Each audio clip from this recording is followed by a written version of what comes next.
What if the key to a happier life isn't actually about getting more stuff, but about seeing what's already here? Today, we're going to dive into something that affects all of us, this hidden cost of overlooking the blessings that are just woven into our everyday lives. So, let's just start with this morning.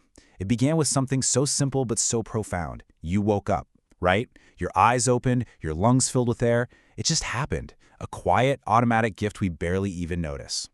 And then the day just kept going. You probably had access to clean water right from a tap. Maybe you grabbed a coffee, had some breakfast, or checked your phone, instantly connecting you to this whole universe of information.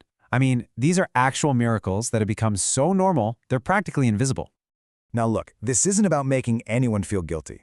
Most of us don't mean to be ungrateful. We're not actively trying to ignore all the good things. We're just busy. Our minds are cluttered, and we're being pulled in a million different directions by a world that's literally designed to grab our attention. But think about this for a second. That muscle in your chest, it has been working for you non-stop, every single second of your entire life. It's the quietest, most loyal miracle we own. And yet, we almost never stop to acknowledge it. And this is really where our journey into gratitude begins. So what are we even talking about when we say ingratitude? To really get it, we're going to turn to the wisdom of the incredible 11th century scholar Imam al-Ghazali. He taught that ingratitude is less about being mean or malicious and more about a simple but pretty dangerous act of forgetting. So from this perspective, ingratitude is really just a state of mind where all the constant good things in our life, our health, our home, our friends, they just fade into the background. They become the default setting, the expected. It's not that we don't have them, it's that we just don't see them anymore. And this creates this huge imbalance in how we see the world. You know how it is. 100 things can go right in a day, and we just think, yep, that's normal. But let one little thing go wrong, and suddenly it feels like this massive injustice, right? A personal attack. Our focus just zooms right in on that one single crack and completely ignores the massive, solid foundation it's sitting on. And oh boy, does our modern world put this on steroids. We're constantly scrolling through the curated highlight reels of everybody else's lives, their big wins, their perfect vacations. And that constant comparison can make our own steady, good life feel kind of average, or like it's lacking something, even when it's totally full of these quiet gifts. But here's the thing. This state of not noticing isn't just some harmless habit. It carries a real weight.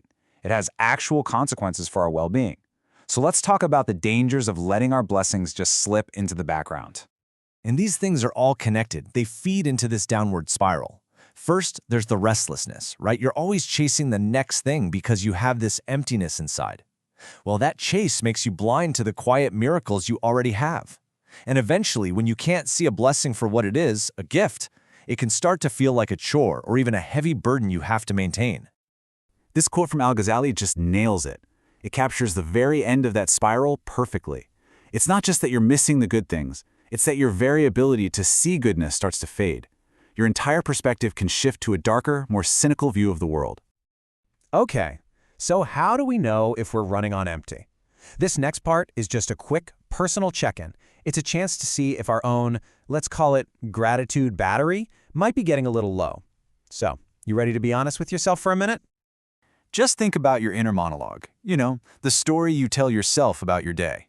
Is your default mode to point out what's wrong, what's annoying, what's missing?